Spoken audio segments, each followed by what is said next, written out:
అడిగారంటే వాళ్ళే త్యాగం చేసి ఇంట్లో రప్పించారు కదా. సో ఇలా తీసుకొచ్చిన తర్వాత ఇలా జరిగింది కదా, ఇప్పుడు మీరే బాధ్యులు. సో మీ ఒపీనియన్ చెప్పి వాళ్ళు వదిలేరు అనమాట, మీరు ఇంత త్యాగం చేశారు కాబట్టి. సో అది మీకు కరెక్ట్ అనిపించిందా? ఫస్ట్ ఆఫ్ ఆల్ వాళ్ళ నలుగురు త్యాగం దేనికి చేశారు?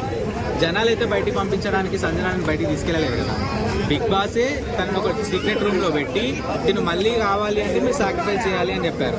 సంజన వచ్చి నాకు సాక్రిఫైస్ చేయండి, లేకుంటే జనాలు బయట ఓటింగ్ ద్వారా సంజన వెళ్ళిపోతే వీళ్ళ నలుగురు యొక్క ఒపీనియన్ కావాలి, వీళ్ళ యొక్క త్యాగాలు కావాలి అని చెప్పేసి జనాలు చెప్పాల. బిగ్ బాస్ కంటెంట్ అది. జనాలను మనం పంపిస్తే వాళ్ళు వెళ్ళిపోవాలి, వాళ్ళంతా వాళ్ళు వెళ్ళిపోవడానికి వాళ్ళెవరు?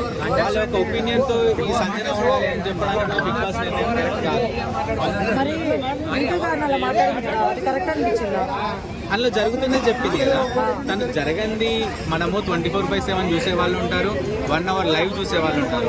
అందులో జరుగుతుంది కదా, ప్రతి ఒక్కరికి తెలుసు అందులో ఏం జరుగుతుంది, రీతు ఏం చేస్తుంది, డెమన్ పవన్ ఏ విధంగా మాట్లాడుతుంది, తన బాడీ లాంగ్వేజ్ ఎలా ఉంది, తిన బాడీ లాంగ్వేజ్ ఎలా ఉంది, అందరం చూస్తున్నాము.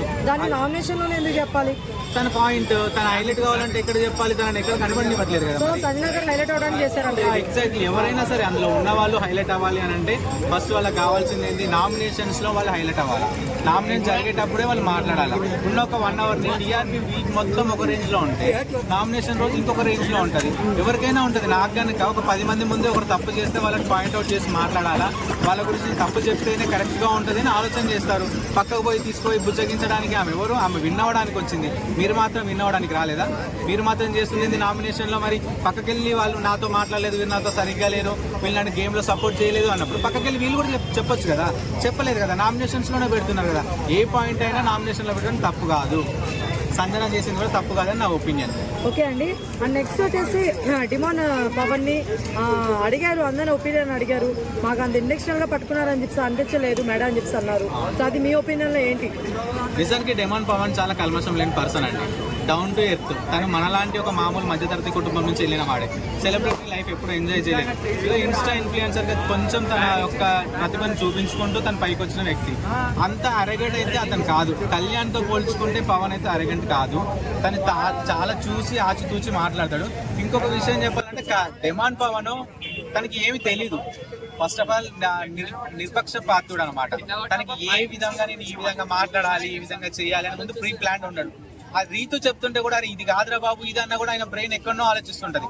ఎప్పుడు బల్బేలు కదా తొందరగా అతనికి. అలాంటి అతను ఒక పర్సన్ మీదకి వెళ్ళి గల్లా పట్టుకొని ఆ మెడ మీద చేసే అంత ఉన్నది అని నేనైతే అనుకోవట్లేదు. తను చేసింది కూడా కరెక్టే.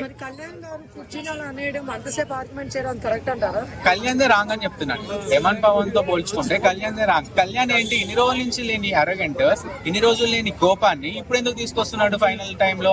అంటే తనకు తెలుస్తుంది కదా నేను ఎక్కడ హైప్ అవుతున్నాను, ఎక్కడ హైప్ అవ్వట్లేదు అని. ఒక మనిషి తన మీద తన ఎస్టిమేషన్ వేసుకోగలడు. తన ఎస్టిమేషన్ వేసుకొని చెప్తున్నాడు కాబట్టి తను ఏ విధంగా నేను హైలైట్ అవుతానని చేస్తున్నాడు. కూర్చుని అనాల్సినంత అవసరం లేదు. నువ్వు ఫ్రెండ్, మళ్ళీ నీకు ఎనిమి కాదు. ఒక పర్సన్ మీద కోపం ఉంటే నువ్వు పక్కకెళ్ళి చెప్పుకోవచ్చు అని మనం మాట్లాడుకున్నాం. పక్కకెళ్ళి చెప్పుకుని అతను కూడా కూర్చుందని చెప్తున్నాడు కదా. అంతే కదా.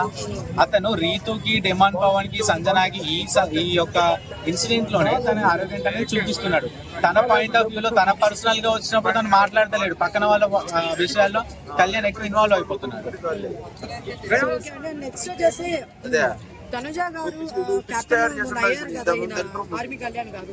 సో ఆ విషయంలో నువ్వు కెప్టెన్ అయిపోతే నేను ఖచ్చితంగా బాధపడతాను. మీ అమ్మగారు ఎంత బాధపడతాను నాకు తెలియదు. మీ అమ్మగారి కన్నా నేను ఎక్కువ బాధపడతాను. అది మీరు ఎలా చూస్తున్నారు? అదే వచ్చింది ఇంట్లో సావేందంటే ఇంట్లో వాళ్ళని వదిలేసిపోయి ఈ బిగ్ బాస్ హౌస్ లో ఎక్కువ అంటున్నారు. దివ్య భరణి గారితో ఏమన్నది, నా ఇన్ని సంవత్సరాల ఫ్రెండ్స్ కంటే ఎక్కువ నువ్వు ఎక్కువ అంది, నా బెస్ట్ ఫ్రెండ్స్ కంటే ఎక్కువ అంది. ఈ తనుజ వచ్చేసి మీ అమ్మన్న బాధపడుతావు, నేను బాధపడదు, అమ్మ కంటే ఎక్కువ బాధపడతాను. జస్ట్ ఉన్నది 70 days. 70 days లో నువ్వు అమ్మ కంటే ఎక్కువ అనేది ఏమి ఉండదు కదా. నువ్వు వాడే వాడకూడదు. తల్లిని తీసుకోవడం తప్పు. ఫస్ట్ ఆఫ్ ఆల్ తనుజ తల్లితో పోల్చుకొని నేను అంతకంటే ఎక్కువ బాధపడ్డా. జస్ట్ కెప్టెన్సీ టాస్క్ కి తను కెప్టెన్ అవడం కోసం ఏమో బాధపడుతుందంట. అది తల్లితో పోల్చడం. అసలు తనుజ అంత ప్రీ ప్లాన్ గా మాట్లాడడం ఆ బిగ్ బాస్ హౌస్ లో ఇంకెవరు మాట్లాడరు. తనుజ తర్వాత ఎవరైనా మాట్లాడాలి. సో ఇప్పుడు మొన్నటి వరకు తనుజ గారికి హైప్ ఉండింది బయట, ఇప్పుడు కళ్యాణ్ గారికి వచ్చింది. సో నెక్స్ట్ ఇంకెవరికైనా వచ్చే ఛాన్సెస్ ఉంటాయంటారా? ఖచ్చితంగా రావాలి అని కోరుకుంటున్నా నేను. ఛాన్సెస్ ఇమ్మాన్యుయల్ కి రావాలని కోరుకుంటున్నాను. ఎందుకంటే తను 3 times కెప్టెన్ అయ్యాడు. ప్రతి ఒక్కరికి ఫుల్ టై ఇస్తున్నాడు. కానీ ఆడే ప్రతి ఒక్క గేమ్ లో 100% ఎఫర్ట్ పెడుతున్నాడు. మిగతా వాళ్ళందరూ సపోర్ట్ తో చేస్తున్నారు కదా. వాళ్ళ సపోర్ట్ లేకుండా ఎవరు కెప్టెన్ అయింది లేదు ఇప్పటివరకు. నిన్నగాక మొన్న చూసుకుంటే కళ్యాణ్ కూడా అయింది ఎవరి వల్ల, తనుజ వల్ల. డిమాండ్ కి దెబ్బ తగిలినప్పుడు మరి తనుజ ఆపుండొచ్చు, సంచాలక తను ఆపాలి, మళ్ళీ కంటిన్యూ చేయొచ్చు, చేయలేదు ఎందుకు, తన మైండ్ లో ఎవరు అవ్వాలి, కళ్యాణ్ అవ్వాలా. సో అక్కడ సపోర్ట్ ఉంది కదా, కానీ ఇప్పటి వరకు సపోర్ట్ లేని పర్సన్ ఎవరైనా ఉన్నారు అని అంటే ఇమాన్యుయల్ 3 times కెప్టెన్ అయ్యాడు అని అంటే తనకి ఎంత కెపబిలిటీ ఉంటే కెప్టెన్ అవుతాడు. తనకి అంత కావాల్సినంత కంటెంట్ ఉంది, తను కామెడీ చేయగలడు, తను ఫైట్ చేయగలడు, తనకు కావాల్సినంత కంటెంట్ ఇవ్వగలడు బిగ్ బాస్. బట్ ఎందుకు ఇమాన్యుయల్ గారు టాప్ లో ఉండలేకపోతున్నారు, వీళ్ళిద్దరే ఎందుకు లేపుతున్నారు? నాకు తెలిసి నా అభిప్రాయం ప్రకారము తనుజ పిఆర్లను పెట్టుకొని వచ్చిందండి పక్కా. తను కావాల్సినంత మందిని పిఆర్లను పెట్టుకొని ఆమె కామెంట్లు, ఒక కామెంట్ ఓపెన్ చేస్తే తనుజది 10 కామెంట్లు వస్తున్నాయి. ఆమె కావాల్సినంత మందిని పిఆర్లను పెట్టుకుంది. కళ్యాణ్ అంటారా, ఇంతకుముందు ఒక ఆయన వచ్చి నేను రైతు బిడ్డని అన్నా అన్నా అన్నా అని మొత్తుకున్నాడు, ఆయన పోయిండు. ఇప్పుడు కిసాన్ పోయిండు కదా, జవాన్ వచ్చిండని మన జనాలు పట్టుకున్నారు. ఏంది, ఒక సింపతి కార్డు యూజ్ చేస్తున్నారు. ఎవరైతే ఏంటంటే ఒక జెన్యున్ పర్సన్ విన్ అవ్వాలా, వాళ్ళు హార్డ్ వర్క్ చేస్తున్నప్పుడు దానికి తగ్గట్టు విన్ అవ్వాలి, అంతే తప్ప కానీ రైతునని, నేను ఒక ఆర్మీ పర్సన్ అని, మరి రేపు ఇంకొక ఇంట్లో నుంచి ఒక టీచర్ వెళ్తారు, ఇంకో డాక్టర్ వెళ్తారు, మరి డాక్టర్ అని చెప్పేసి ఎందుకు విన్ చేస్తలేరు, ఒక టీచర్ అని చెప్పేసి ఎందుకు విన్ చేస్తలేరు.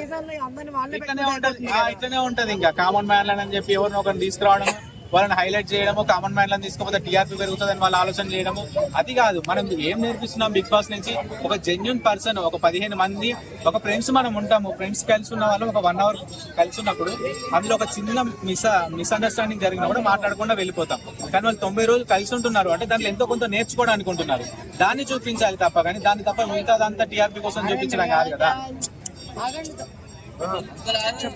దాన్ని